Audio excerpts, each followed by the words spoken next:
Hello, in this video we review one of the most important basic operations in math that you'll need to be successful going forward, simplifying and combining rational expressions, also known as fractions. Let's get started. So to begin, recall that if we have a rational expression like x squared minus 16 over x squared minus x minus 12, we can simplify that expression by first factoring, and that's what you see as your step one in the box below, by first factoring the numerator if possible and the denominator if possible, and then canceling out factors which are the same on the top and the bottom. Notice, though, that if you do factor out and cancel, you will have to talk about domain implications of functions that are rational. So we'll talk more about that as we move throughout this video series, but let's get started with this example. Suppose we're looking at x squared minus 16 in our numerator, and in our denominator, x squared minus x minus 12. And we have this, maybe this is an answer, maybe this is the beginning of a problem in algebra or in a calculus class.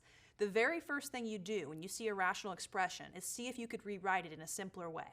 Similarly, if you saw a fraction like 4 over 8, you would want to simplify that by dividing the numerator and the denominator by the common factor of 4 and get 1 over 2 or 1/2. So in this case, we first factor it down in both cases in the numerator and denominator. One mistake that students often make, a rookie error if you will, is they'll want to cancel through addition or subtraction. So they might see the x squared on top and bottom and just say, I'm going to cancel right now. But notice those aren't factors. X squared minus 16 is one ginormous expression. We have to first factor before we can cancel. So what factorization do you remember for this situation? A difference of squares. Very good. If you need to review your factoring videos, go back in the series and make sure you're really strong with factoring before you can do this video. So when I factor the difference of squares, did you get x plus 4 and x minus 4 in either order?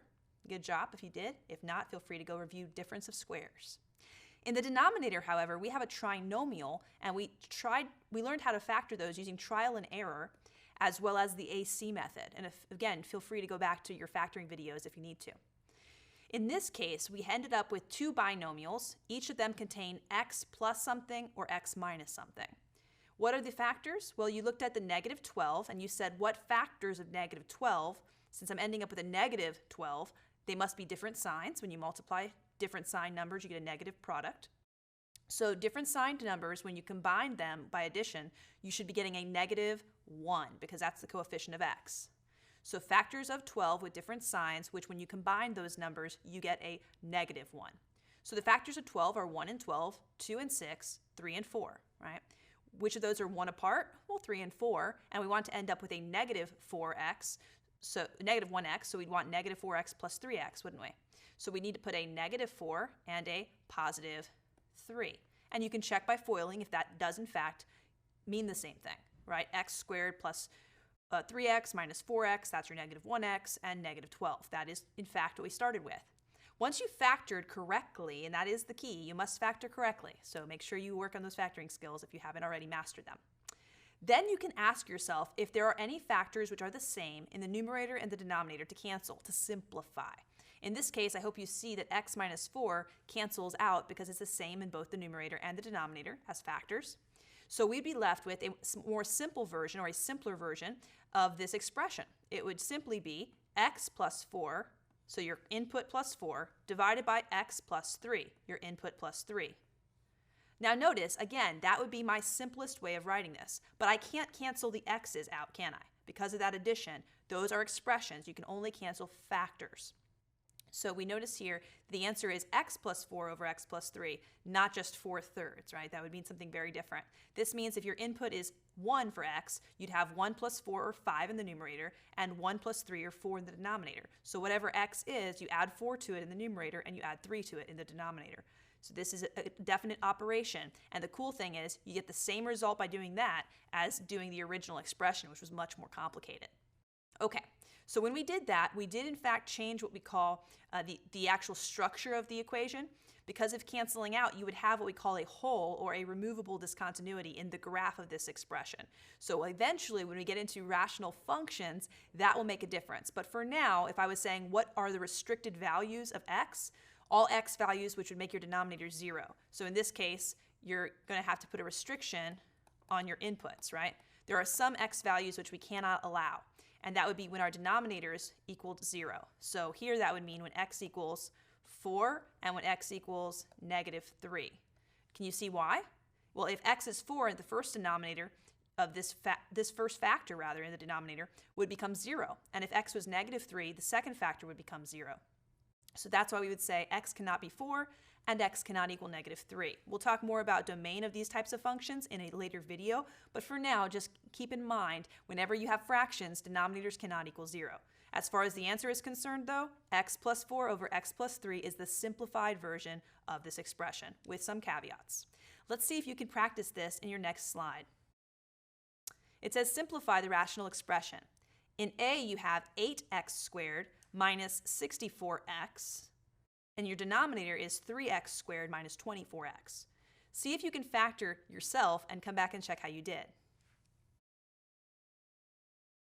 Did you notice a greatest common factor of in the numerator of 8x? Maybe you saw 4x or 2x or just x. When you factor, you look for the greatest common factor. And in this case, that would be 8x, because that will potentially lead to the greatest amount of simplification. What did that leave you with next to the 8x when you factored it in front? Did you get x? Because the 8x times x is 8x squared when you distribute. And 8x times what gives me -64x? That's right, -8. So check again, when you distribute, are you back to the original? For your denominator, what's your greatest common factor there? That's right, 3x, good job. And that leaves you with what factor next to it? 3x times what means the same thing as the original denominator. Did you say x minus 8? If you did, great job. Now, technically, if you were talking about what restrictions this expression would have, what inputs are not allowed, so that would be restrictions on our domain for our inputs. Notice that x can't be 0 because 3 times 0 is 0 in the denominator. And x cannot be what? 8, that's right. If x equaled 8, that second factor in the denominator would turn 0. So those would be my two restrictions on the domain. But let's see what our simplification turns out to be. Did you notice that the x on top and the x on bottom, since they're all multiplied together, they're separate factors, they can cancel. So death to you, death to you. And similarly, did you notice x minus 8 and x minus 8 can cancel? So death to you, death to you. Who do you have left? That's right, your simplified version of this expression that means the same thing is just 8 over 3. Notice x went away completely, but this only exists if x was not allowed to be 0 and it was not allowed to be 8 to begin with. Otherwise, the whole thing would not have made sense to begin with. Go ahead and try B on your own. Feel free to pause this video and see how your factoring skills are going and also how your simplifying skills are going. All right, so you factored your trinomial, and let's see how you did. You had x squared plus 5x minus 6 over 3x squared minus 3. So factoring that trinomial, let's see what you have. X and x. And then you would say, what factors of -6 add up to +5? Well, the only factors of 6 are 1 in itself, 6, and 2 and 3. Which of them, when you add them together with different signs, produces +5x? Did you say +6 and -1, perhaps? So x plus 6 and x minus 1 gives you a product of -6, and 6x minus 1x is 5x, so that makes sense. What about your GCF in the denominator? Well, they share a 3 only, so if you factored out the 3 that they have in common, you're left with just x squared minus 1. Now, you might think you're finished factoring, but when you factor out a greatest common factor, if you go back to your factoring video or your problems, you can review this yourself. When you factor out the GCF, there's always the possibility that there's another pattern left to recognize. And in this case, there is one more pattern in that denominator. What is it? A difference of squares, precisely. So this is actually 3 times x plus 1 and x minus 1. Well, that allows us to then cancel out something in the numerator and something in the denominator. What can I cancel out? Yep, x minus 1 is on the top and on the bottom. So in reality, the original expression, the rational expression or the fancy fraction, simplifies to x plus 6 in the numerator and 3 times x plus 1 in the denominator. So if you wrote your final simplified answer this way, we could also talk about restrictions, back up one more step if you're interested, to help get you ready for your future discussions about rational functions of graphs. The restrictions on the inputs for x come from your denominator. When would our denominator originally have been 0? When x equals -1 and when x equals +1, right? So we'd say x cannot be either one of those numbers. If you just write x could not be plus or minus 1, that would mean the same thing. So those are our domain restrictions there, and your simplified answer of x plus 6 over 3 parentheses x plus 1 is correct. If you were looking in a textbook, back in the old days when you had physical textbooks, and some of you may have purchased one as well, that's great, you probably wouldn't see this as your answer because they usually go through one more step. They'll usually distribute or FOIL if necessary to get their final answer simplified of 3x plus 3 in the denominator. So they both mean the same exact thing. On a show your work test, most professors would give you the same credit for both problems, but just be aware that we consider completion when you've typically FOILed or distributed at the end. Okay. All right, so we've simplified fractions, it's called rational expressions, but what about putting them together, combining them, multiplying them, dividing them? Let's take a look at our next slide and see how we do that. So recall that if you had two fractions like a over b and c over d, you could multiply them by simply multiplying your numerators together, a times c, and your denominators together, b times d. But if you divided two fractions, a over b divided by c over d, you would need to multiply a over b by the reciprocal of c over d. The reciprocal means switch the numerator and the denominator. If you grew up in Florida, they probably taught you keep, change, flip. Okay, if that helps you, feel free to use that.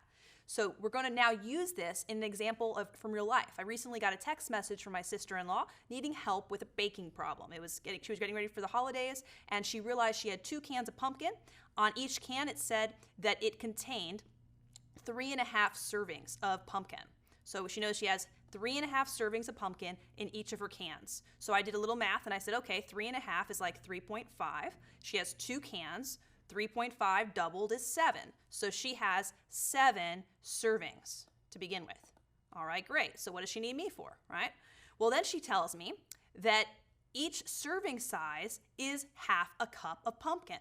So if I think I have 7 servings and each one does something, each one is 1/2, I could sit here and go 1/2 a cup for the first serving, 1/2 cup for the second serving, 1/2 cup for the third serving, and I could add them up 7 times and I would get 7 copies of 1/2. Or I could simply do 7 times 1/2. When you hear each, that typically means you're multiplying, right? If you make $5 for each hour you work, you make 5 times the number of hours you work. Similarly, if you have a 1/2 cup of pumpkin for each serving and you have 7 servings, you simply multiply. So when I multiply 7 times 1/2, that's really 7 over 1 times 1 over 2. Multiplying the numerators, I just got 7, and multiplying the denominators, I just got 2. So what is that telling me? Well, I was saying that for each of her 7 servings, they contain 1/2 cup of pumpkin. So together, she has 7 over 2, or 3.5 if you prefer the decimal. That's how many cups she has of pumpkin. Okay, great. Again, what does she need me for? All right, she should know that, right? But here's the question. She wants to know how many batches of her cookie recipe, pumpkin cookie recipe, she can make with this many cups of pumpkin. Well, she looks at her recipe and it tells her that she needs 2/3 of a cup of pumpkin for every batch of cookies. So she needs to divide her total amount of pumpkin puree into equal portions for each recipe, right? For each batch. So 2/3 cups for each batch. Well, if you're dividing into pieces of 2/3 size, wouldn't that mean I simply need to take the total, which she has 7/2 cups, and divide that equally into batches that are size 2/3 cup each? So I'm dividing the total into what I would like each batch to contain, 2/3. So dividing 7/2 by 2/3, that would mean, according to my way of dividing fractions, which we just reviewed in the box above on the left, I would be taking 7/2 times the reciprocal of 2/3, which is also known as 3/2.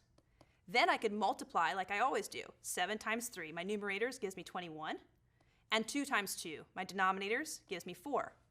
So interpreting that answer is key here. She had estimated, just by looking at the numbers and really being afraid of fractions, she just felt that she needed she would make actually 4 batches worth. So she started getting the ingredients together to basically quadruple her recipe. She was going to have 4 times as many eggs, 4 times as many of everything. But the problem was she didn't do the math.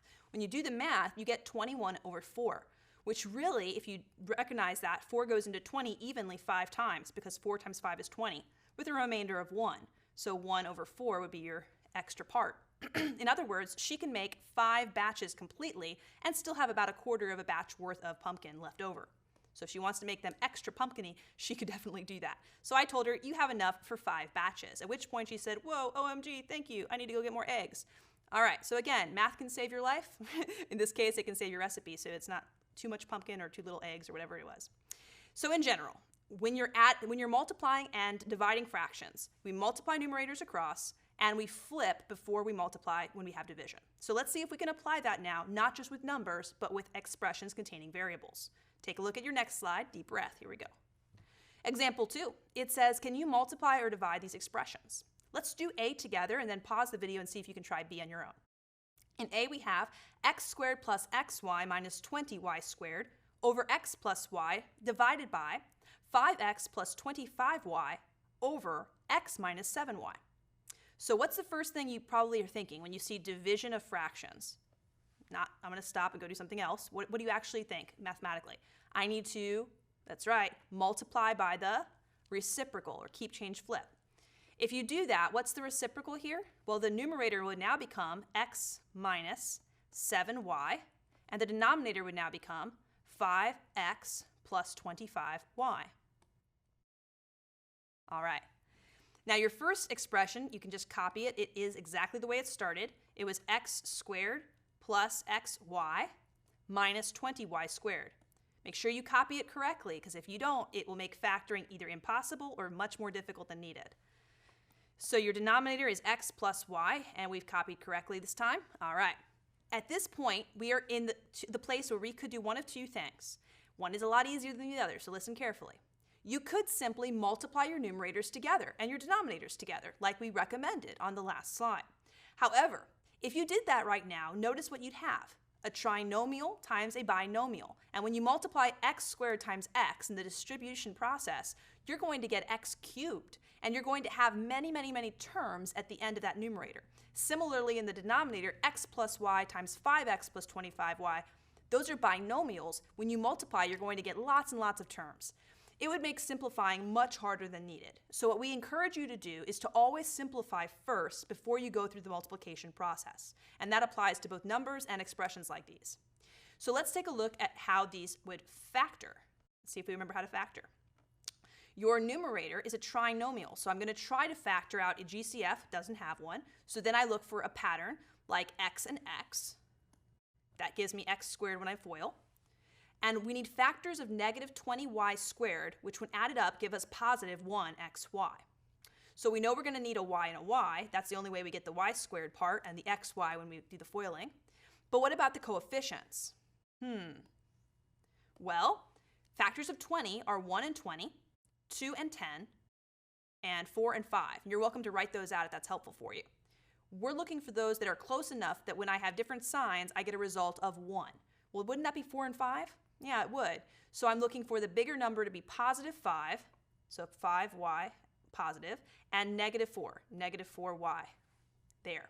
Because that would result, when I FOIL, getting positive 5y times negative 4y, that's going to be my negative 20y squared. But when I do 5y times x, I get positive 5yx or xy, and then negative 4y times x gives me negative 4xy.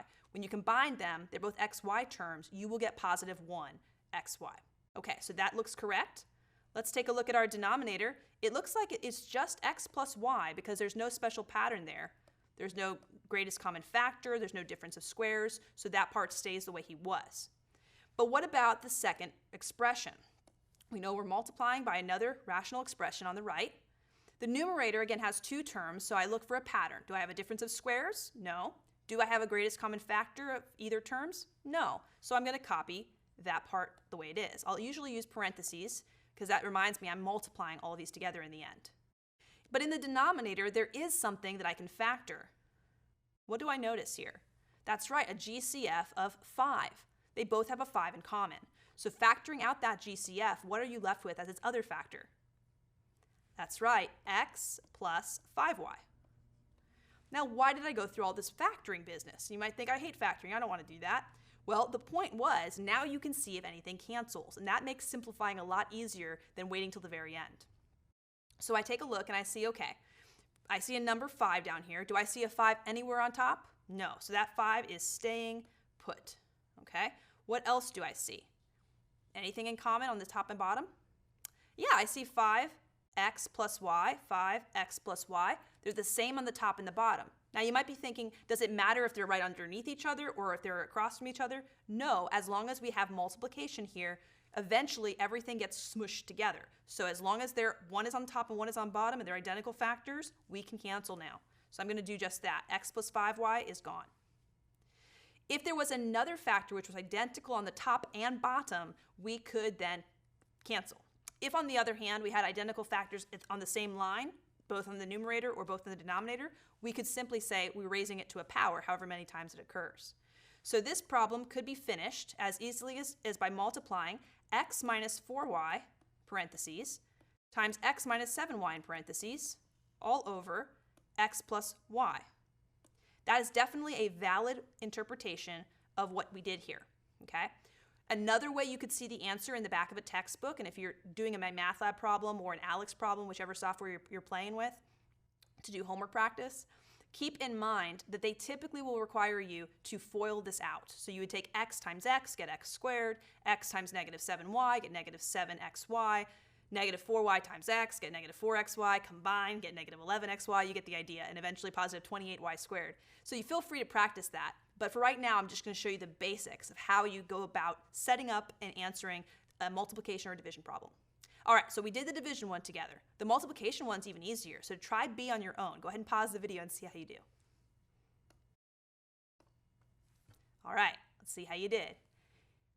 This time I noticed I did not need to flip anything, so I could simply copy and paste, or I could begin my factoring right away.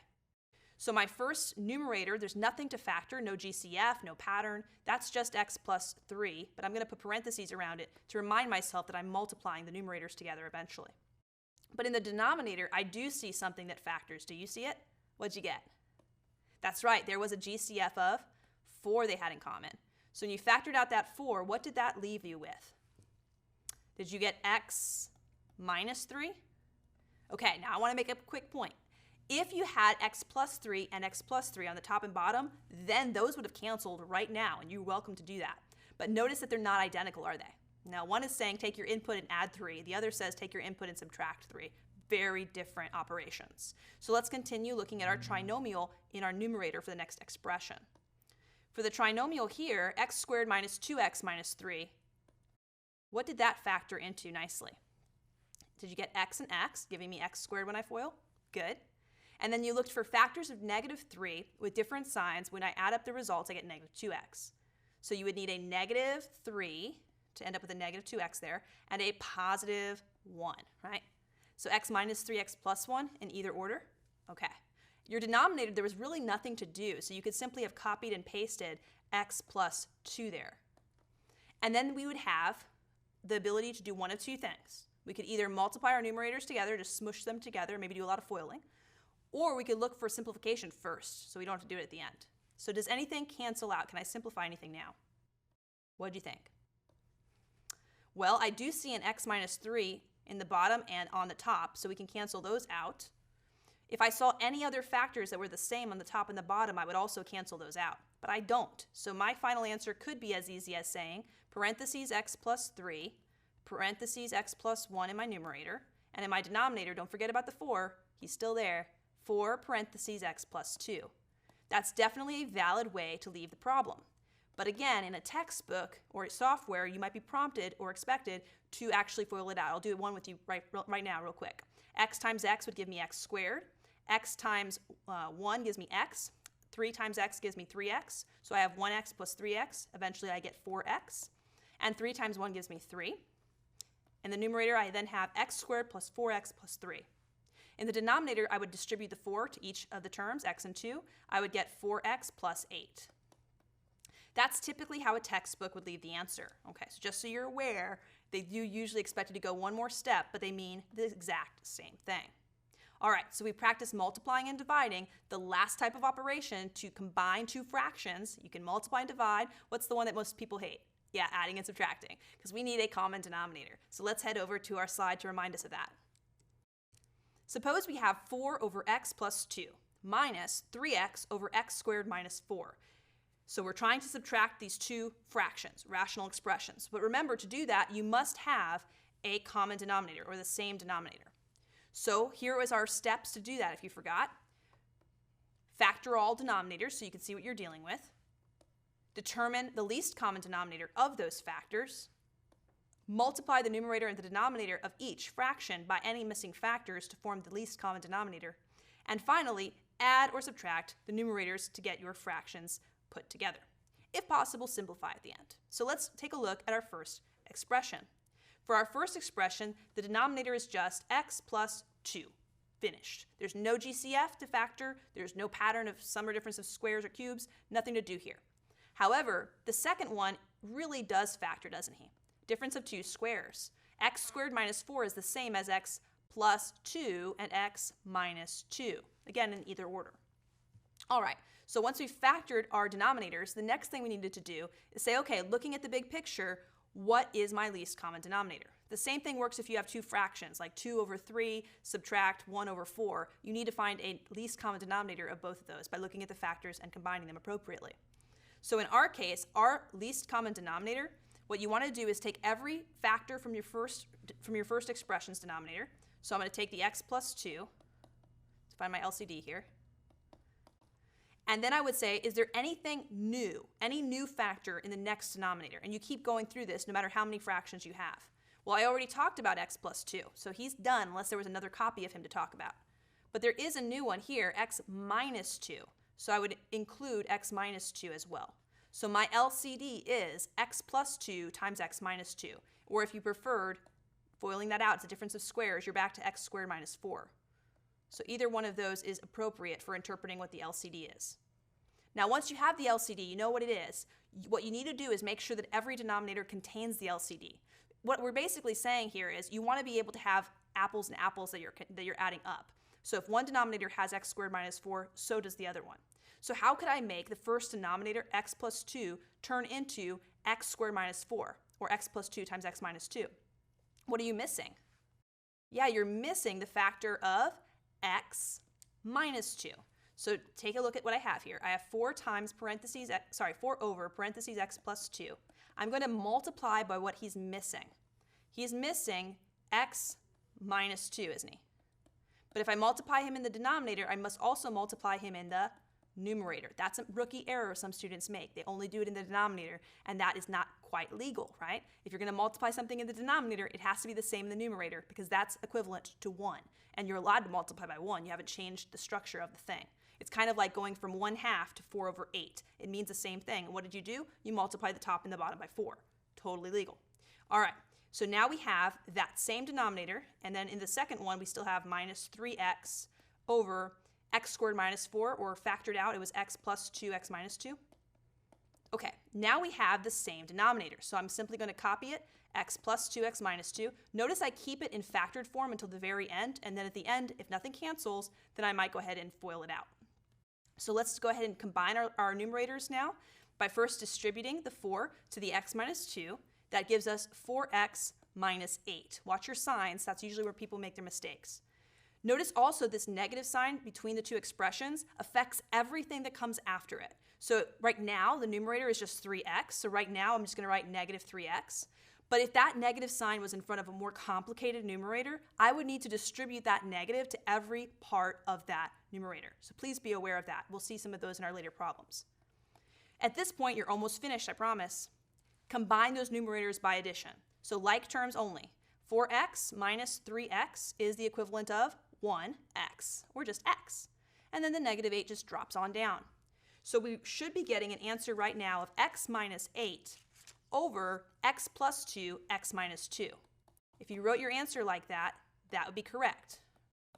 But again, in the back of a textbook, they would typically FOIL that out. So they'd have x minus 8 over x squared minus 4. They mean exactly the same thing. Okay, so Keep that in mind. Also keep in mind, the reason we do factored form until the very end, what if instead, when we combine the numerators, we got x plus 2 or x minus 2? Well, then one of them would have canceled. We would have had just 1 over the other factor. So that could definitely save you some writing. So at the end, that's when we go ahead and cancel out if possible. Okay, so we've done one together. Let's see if we can do our last example, maybe even on your own. In example 3, it says add or subtract. Part A, 6x over 6x plus 18 plus x over 5x plus 15. So see if you can go ahead and get at least the denominators factored first, pause the video, and come back and see how you did at that step. Okay, so for your first denominator, did you notice the GCF, the greatest common factor, was 6? Good, so you should have had 6x on top and 6 times x plus 3. Well done. Plus, in your second expression, what was your LCD? Not your LCD, sorry. What was your greatest common factor? 5. Very good. 5 times x plus 3. Okay. Now, you have a couple of ways to go from here. You could simply begin forming your LCD right now, right? I could take 6x plus 3 and then add the 5 to it. You'd have 30x plus 3 as your LCD. Very valid point. But does anyone else notice that there is a simplification I could do right now? In the first expression, does anyone see the 6 and the 6 cancel? If you see it, that saves you having to work with bigger numbers, right? So now you made everything 6 times smaller. So if you can see that, that would save you from bigger numbers. But if you don't see it, you could still do the problem, but using a bigger LCD. So currently, this is what I have: x over x plus 3 over plus x over 5 times x plus 3. Okay. Now can we find the LCD a little bit easier? Yes, we would take everything from the first fraction. In the denominator, that's x plus 3. So my LCD here, after simplifying the first fraction, is just x plus 3. Is there anything missing or new in the next fraction? Because he's already been talked about. Yeah, 5 is new.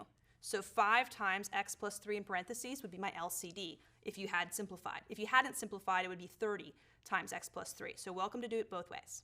Now, what did we do once we found the LCD if we're trying to add or subtract fractions? We multiply by what's missing on the top and the bottom for that expression. So to have the full LCD for the first expression, what am I missing?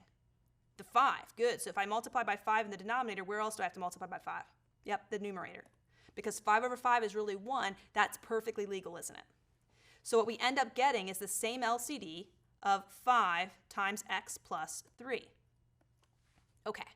What happens to our numerators now? Well, we multiply 5 times x, that's 5x, and we add the other numerator, 1x, and we get 6x. So if your final answer was 6x over 5 parentheses x plus 3, that's correct. Or if you had distributed the denominator is 5, you would have 5x plus 15 as your denominator. Okay, so again, the beauty of keeping it factored is just in case at this step something canceled on the top and the bottom. Once again, if you had done the 30x plus 3 in parentheses as your LCD, this would have just meant that at the end you'd have some more simplifying to do, and that's totally appropriate. If any of you did it that way and you want to ask me about it, feel free to shoot me an email. We'll talk it through. All right, at this point, try B on your own. Pause the video, see how you do. All right, so when you did this, hopefully you didn't just give up, right? We want to persist. All right, so when we do the first one, what happens in our first denominator? Was there a GCF? Was there a pattern? No. So for my LCD so far, I would definitely need the entire first denominator, 2x minus 3. Then I go to my second denominator, and I notice 3x also doesn't factor, right? So I need a 3, and I need another x. You might be thinking, I already have an x, but you don't have a standalone x. You have 2x minus 3. So you will need another 3x as your other factor, okay? So your LCD should contain both 2x minus 3 times your 3x. So that would mean that when what I need to multiply by in each case is a little different. In the first case, you just had 2x minus 3 as your denominator, and you just had x as your numerator originally. And in the second fraction after the subtraction sign, you just had a 3x for your denominator and an x plus 6, I'll put it in parentheses to be careful here, as your numerator. Okay, so let's multiply by what was appropriate. Let's see how you did. 2x minus 3 was the only thing in the first denominator, so he was missing the 3x, so I'm going to multiply his denominator by 3x. But what happens if I do that? I also multiply its numerator by 3x. Well, x times 3x is what?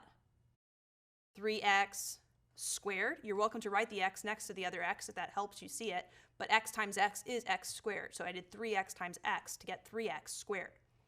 Similarly, in the second expression, 3x is currently in the denominator, but we're missing the other factor. We're missing the 2x minus 3. So if I multiply it in the denominator, I must also multiply it in the numerator. Okay, so now I have parentheses x plus 6 times 2x minus 3. In either order, they're getting multiplied. Keep in mind that negative sign in the middle of the two expressions will affect everything to the right of it. So keep that in mind. So let's see what we have as our answer right now. Our denominator is just 3x times 2x plus 3. That's our LCD. All right, we just copy that down. And our numerator for the first expression is just 3x squared minus, now let's really carefully see what we get from foiling here. So I have to FOIL carefully and then apply the negative sign. So I'm going to keep some parentheses around the result of my foiling here. So let's see what we get when we FOIL. X times 2x is 2x squared. X times, that's a negative 3. So x times negative 3 is negative 3x. I can write it out for now. I might clean this up in a moment. 6 times 2x is positive 12x. So if you can do a little bit in your head, if you can keep the negative 3x and the positive 12x in your head, you'd see that that combines to give you 9x. So at this step, you could just write plus 9x instead. And then 6 times negative 3 gives you negative 18. So at this step, here is where we are. We had 3x squared. Then we're going to be subtracting everything that we got from foiling. So from foiling here, we had 2x squared. We had negative 3x plus 12x, which is positive 9x, and we had negative 18. All over our denominator, which was 3x times 2x plus 3. I think I copied it wrong. Did you see my error? Well, it's a good thing we caught it before the end of the problem. Yeah, that was a minus 3. I went too fast for my own good. Sometimes we do that. So that's a 2x, and that's a minus 3. So we have the right denominator. Okay, so now that we're here, what happens with that negative sign?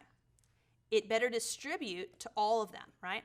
So in the end, you should be getting 3x squared minus 2x squared minus 9x plus 18. So let's go ahead and rewrite what that result looks like after distributing. Feel free to go back in the video if I'm going too fast for you. Okay, so at this point, after distributing, I get negative 2x squared.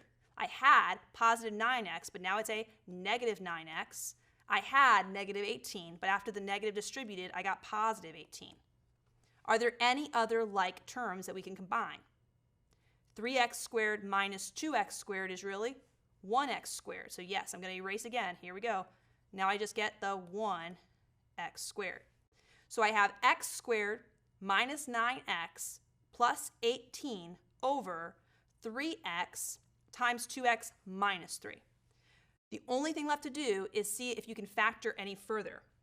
So in this problem, x squared minus 9x plus 18, does that factor any further? Are there factors of 18 which when we add them up give us negative 9? Well, how about 3 and 6, right? Negative 3, negative 6? Oh my goodness, so I could actually factor that a little bit more if you see it, right? Potentially this could be helpful. So I should be getting x minus 3 and x minus 6 if I factor further because their product of negative 3 and negative 6 is 18, and when you add negative 3x and negative 6x, you do get negative 9x. The only reason to do that, by the way, you didn't have to, okay? So if you want to back up in the video and stop there, feel free. But the only reason to do that is just in case one of the factors in the numerator and the denominator match, and then I can cancel them out. So that's why I go through that step. I can see now that there was no point to do that. In retrospect, I didn't need to do that because there is no similar factor, identical factor rather, that cancels. Okay, so one way to leave the answer was definitely like this, the factored form x minus 3 times x minus 6 over 3x times 2x minus 3. The other answer, of course, is the original x squared minus 9x plus 18 over, and when you distribute, you would have had 6x squared minus 9x. So again, feel free to leave it in either way. All right, so in this video, we've reviewed a bunch of your favorite things, right? We've talked about how to add and subtract fractions, how to multiply and divide fractions, but then we didn't just work with numbers, we worked with variables. So we talked about adding and subtracting rational expressions and simplifying them. Okay, so if factoring was a skill you need to work on, go back and work on that. If it's just combining them correctly, work on that skill. But either way, you have to practice because math is not a spectator sport. And I'll see you next time.